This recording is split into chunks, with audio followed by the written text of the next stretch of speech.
Halo Lur, balik maneh bersama channel Braiklip. Seperti biasa, sebelum masuk alur cerita filmnya, saya mengucapkan terima kasih banyak ke semuanya yang sudah mensupport channel ini. Semoga kalian semua diberi kesehatan, kesuksesan, dan juga rezeki sing barokah. Wes, ora usah kakek ngomong, langsung wae, neng. Crut.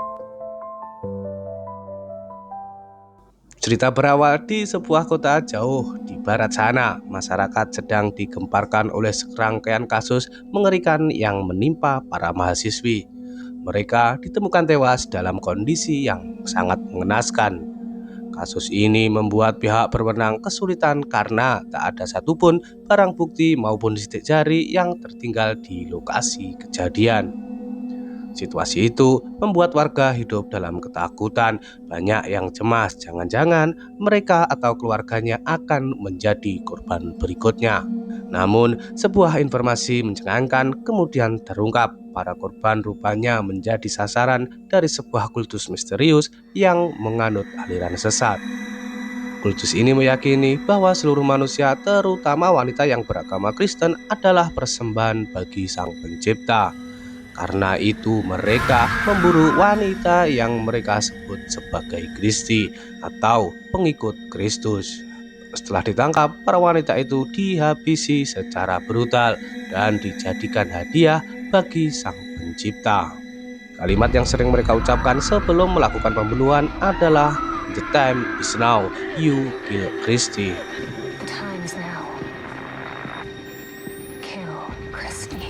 Yang lebih mengerikan lagi, para anggota kultus kerap merekam aksi keji mereka untuk disebarluaskan di kalangan anggota lain melalui media grup mereka. Dalam suasana yang mencekam, kita kemudian diperkenalkan dengan seorang mahasiswi yang bernama Justin. Ia tengah menikmati waktu bersama pacarnya yang bernama Aaron. Terlihat jelas keduanya sedang dimabuk asmara, apalagi akhir pekan yang dinanti sudah di depan mata. Namun Aaron merasa cemas karena Justin berencana tinggal di asrama. Ia pun mengajak untuk ikut pulang dan bertemu dengan orang tuanya. Sayangnya Justin menolak karena ingin menemani teman sekamarnya yang bernama Nicole. Sebagai seorang mahasiswa, Justin memang dikenal sangat sibuk. Selain kuliah, ia juga bekerja paruh waktu dan sering membantu staf kampus bersih-bersih di sana dan juga mencuci pakaian mahasiswa lainnya demi menambah uang sakunya. Semua hal itu Justin lakukan agar bisa belajar hidup mandiri tanpa terus-menerus bergantung pada orang tuanya. Di kampus, Justin dikenal sebagai mahasiswi yang sangat cerdas dan disenangi banyak orang karena kepribadiannya yang ramah. Sebelum Aaron pulang ke kampung halamannya, Justin sempat memintanya merekam sebuah pesan suara penuh kasih sayang. Dengan rekaman itu, Justin merasa seolah bisa tetap mendengar suara sang kekasih kapanpun ia rindu, dimanapun ia berada. Malam pun tiba saat Justin sedang mencuci pakaian di ruang laundry kampus, tiba-tiba listrik mendadak padam. Keadaan itu membuat panik dan ketakutan. Namun tak lama kemudian suara langkah kaki terdengar mendekat. Ternyata itu hanya Nicole, teman sekamarnya yang datang untuk menitipkan cucian kotornya. Usai kejadian itu, Justin kembali ke kamarnya, tapi perasaan sedikit kecewa karena Nicole justru memutuskan pulang ke rumah untuk merayakan sebuah acara bersama keluarganya. Akibatnya, Justin kini menjadi satu-satunya mahasiswi yang tinggal di asrama selama liburan. Meski sendirian, Justin berusaha menikmati waktunya. Ia mencoba bersenang-senang, menonton film, mendengarkan musik, dan melakukan hal-hal kecil yang ia sukai tanpa merasa terbebani. Di malam berikutnya, Justin berniat pergi ke supermarket. Sebelum berangkat, ia sempat menyapa satpam kampus yang bernama Pak Wen, menawarkan ke Pak Wen apakah ingin ikut atau nitip sesuatu seperti minuman atau makanan ringan. Sesampainya di supermarket, Justin tanpa sengaja bertemu dengan seorang wanita yang bernama Violet. Dari sikapnya, Violet tampak sinis dan tidak begitu menyukai kehadiran Justin. Meski begitu, Justin tetap harus berusaha bersikap baik, bahkan ia rela membayarkan kacamata yang hendak dibeli Violet sebagai bentuk kebaikan hatinya. Namun bukannya berterima kasih, Violet justru bersikap aneh. Ia malah menakut-nakuti Justin dengan perkataan yang membuat suasana menjadi tidak nyaman. Dalam perjalanannya menuju kampus, kejadian tak terduga terjadi. Justin hampir menabrak mobilnya Violet.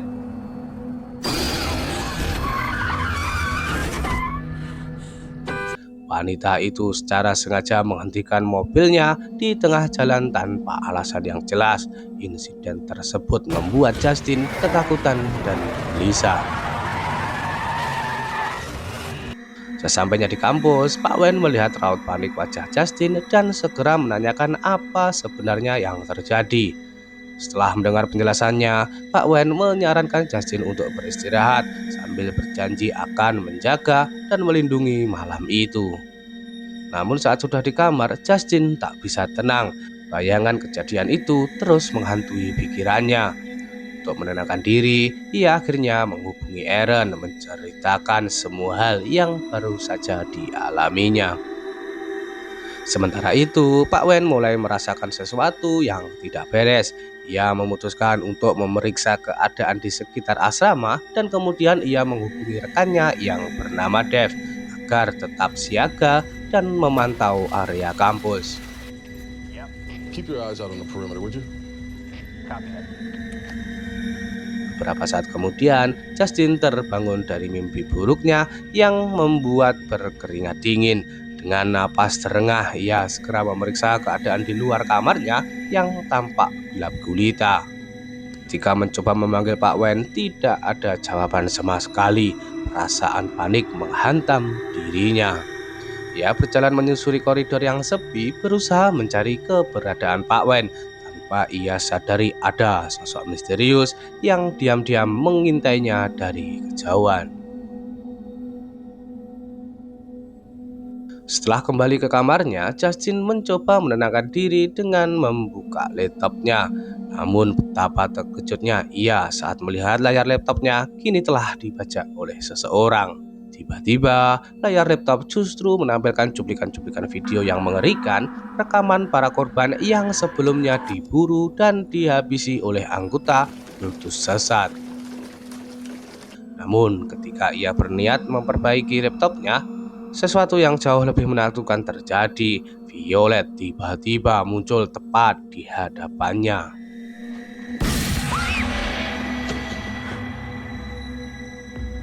Justin terdiam, lidahnya keluh karena rasa takut yang luar biasa. Tanpa berpikir panjang, ia memilih melarikan diri agar tidak menjadi korban berikutnya. Tapi ketakutannya semakin menjadi ketika ia sadar bukan hanya Violet yang mengejarnya. Ada beberapa pria bertopeng lain yang ikut memburu dirinya.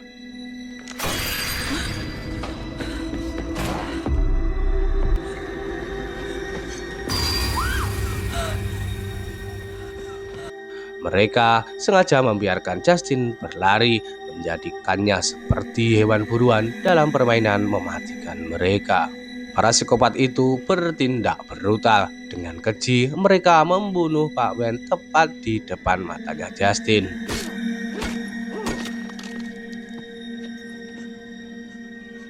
Ia ingin berteriak dan meminta bantuan, tapi semua jaringan komunikasi sudah diretas dan disadap oleh kelompok gila tersebut.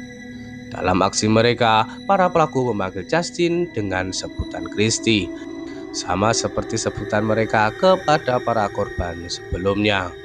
You're Christy. Mereka merekam seluruh kejadian itu, seolah menjadikannya tontonan untuk para anggota kultus yang ada di dunia. Namun, yang paling mengerikan, mereka sengaja membiarkan Justin hidup lebih lama. Bagi mereka ini bukan sekedar pemburuan, tapi sebuah ujian iman. Mereka percaya bahwa Tuhan tidak pernah ada dan ingin membuktikannya dengan memberi kesempatan kepada Justin untuk melarikan diri. Jika memang Tuhan nyata adanya, biarlah ia menolong gadis itu. Sementara itu, Justin berhasil bersembunyi mencoba memikirkan cara keluar dari situasi mengerikan tersebut. Dengan sedikit keberanian dan kecerdikannya, ia membuat pengalian kecil yang akhirnya berhasil membuka jalan untuk kabur. Namun, sesampainya di area parkir, ketakutannya kembali memuncak. Ia menemukan Dev telah tewas. Tubuhnya bersimpah cairan merah. Korban berikutnya dari kelompok sadis yang dipimpin Violet.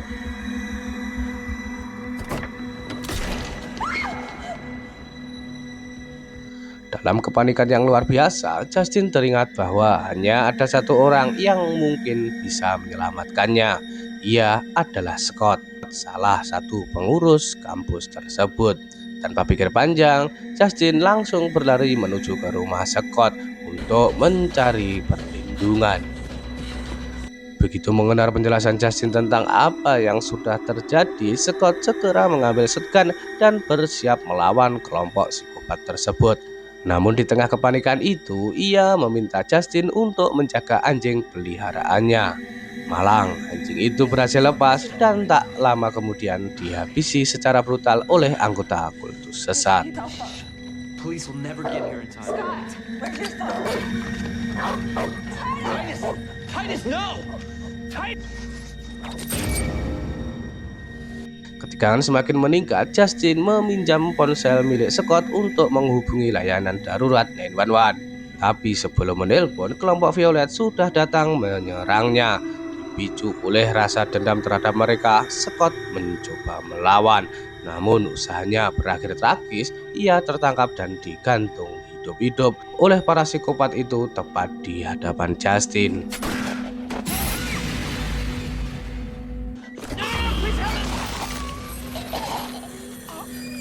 Justin yang ketakutan berlari sekuat tenaga berusaha kembali menghubungi 911. Tapi seperti yang sudah diketahui, seluruh jaringan komunikasi telah diretas dan disadap oleh Violet dan kelompoknya. Beberapa saat kemudian, ponsel Justin bergetar. Sebuah pesan video masuk dari Violet. Saat dibuka, layar menampilkan aktivitas Justin selama ini. Dari situ terungkap bahwa Justin sudah lama menjadi incaran kultus sesat tersebut. Mereka telah mengawasi diam-diam, menunggu saat yang tepat untuk menyerang Justin. Terpojok di dalam perpustakaan, Justin mencoba berpikir dengan cepat. Ia menyalakan alarm ponsel, lalu melemparkannya ke arah lain untuk mengalihkan perhatian para pemburu. Rencana itu berhasil. Para pria bertopeng langsung berlari ke arah sumber suara, sementara Justin memanfaatkan kesempatan itu untuk melarikan diri. Namun nasib buruk belum selesai. Dalam pelariannya, ia justru naik ke atap gedung dan disanalah terjebak tanpa jalan keluar. Sadar tak ada pilihan lain, Justin akhirnya melompat dari lantai atas demi menyelamatkan diri.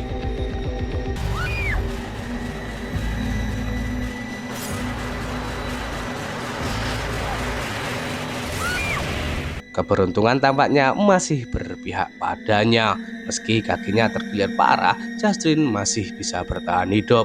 Dan entah dari mana, kekuatan untuk bertahan tetap muncul dalam dirinya. Beberapa saat kemudian, Justin melihat Aaron tiba di area kampus. Dengan penuh harap, ia segera berlari menghampiri kekasihnya itu. Namun tanpa disadari, kedatangan Aaron ternyata adalah bagian dari jebakan yang telah disiapkan oleh kelompok kultus. Dalam sekejap, Aaron menjadi korban berikutnya dari tragedi mengerikan itu.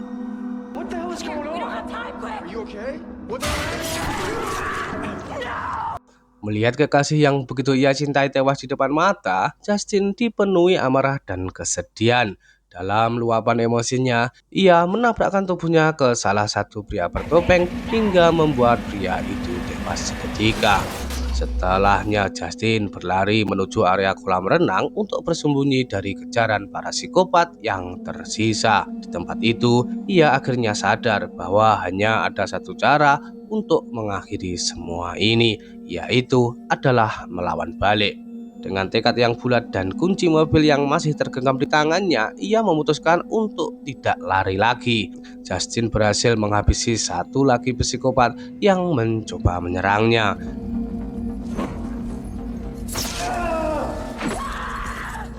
Ia kemudian mengambil tongkat pria tersebut dan menancapkan beberapa paku di sekelilingnya agar bisa digunakan sebagai senjata yang mematikan.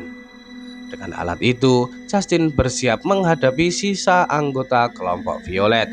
Setelah berhasil memancing mereka keluar, Justin bersembunyi di balik pintu kamar mandi. Begitu salah satu masuk, ia langsung menyerang tanpa ragu dan berhasil melumpuhkannya.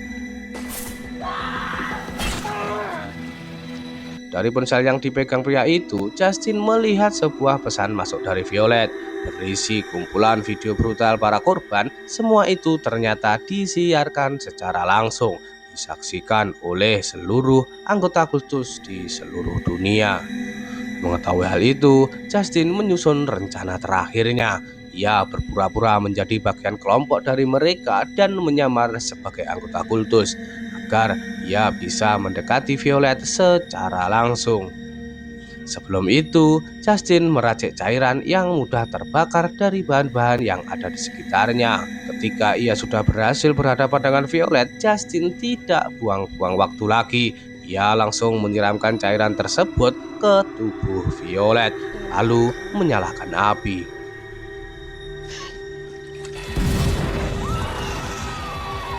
Dalam hitungan detik, tubuh Violet terbakar habis. Jeritannya menggema seolah terbawa bersama jiwa-jiwa sesat menuju ke dasar neraka yang paling bawah.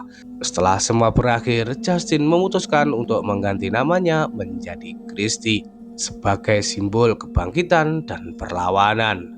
Dengan akses data yang sebelumnya ia curi dari laptop para pelaku, Justin membantu pihak berwenang membongkar jaringan kultus tersebut, menangkap anggota-anggota yang tersisa, dan mengakhiri rantai pembunuhan yang telah menelan banyak korban tak bersalah.